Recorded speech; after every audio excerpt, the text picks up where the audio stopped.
ആറ്റിങ്ങൽ കൊല്ലമ്പുഴ റോഡിൽ നടന്ന വാഹനാപകടത്തിൽ ഒരാൾ മരണപ്പെട്ടു. വക്കം പണ്ടാരത്തോപ്പ് ശ്രീവിശാഖം വീട്ടിൽ 44 വയസ്സുള്ള ചന്ദ്രലാലാണ് മരണപ്പെട്ടത്. ഇന്ന് വൈകുന്നേരം 5:20 കൊല്ലമ്പുഴ ശ്രീ പത്മനാഭസ്വാമി ചാരിറ്റബിൾ ഡിസ്പെൻസറിക്ക് സമീപത്താണ് അപകടം നടന്നത്. ആറ്റിങ്ങിൽ നിന്ന് കൊല്ലമ്പുഴ ഭാഗത്തേക്ക് ചന്ദ്രലാൽ സഞ്ചരിച്ചിരുന്ന ഹോണ്ട ആക്റ്റീവ സ്കൂട്ടറിൽ അതേ ദിശയിൽ വന്ന ഓട്ടോ ഇടിക്കുകയും ചന്ദ്രലാലും ഇരുചക്ര വാഹനവും കൊല്ലമ്പുഴ ഭാഗത്ത് നിന്ന് ആറ്റിങ്ങൽ ഭാഗത്തേക്ക് മറ്റൊരു യുവാവ് ഓടിച്ചു വന്ന ബൈക്കിലിടിച്ച ശേഷം ഇരുവരും തെറിച്ച് റോഡിൽ വീഴുകയുമായിരുന്നു. അപകടം പറ്റിയ ഇരുവരെയും നാട്ടുകാർ ആംബുലൻസ് വരുത്തി വലിയകുന്ന് താലൂക്ക് ആശുപത്രിയിൽ എത്തിച്ചെങ്കിലും ചന്ദ്രലാൽ മരണപ്പെട്ടു. ബൈക്കിൽ സഞ്ചരിച്ച യുവാവ് നിസാര പരിക്കുകളോടെ രക്ഷപ്പെട്ടു.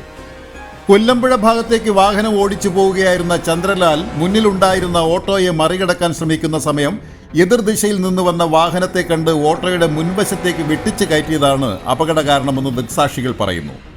ഇടിച്ചിട്ട ശേഷം ഓട്ടോറിക്ഷ നിർത്താതെ കടന്നുകളയുകയായിരുന്നു.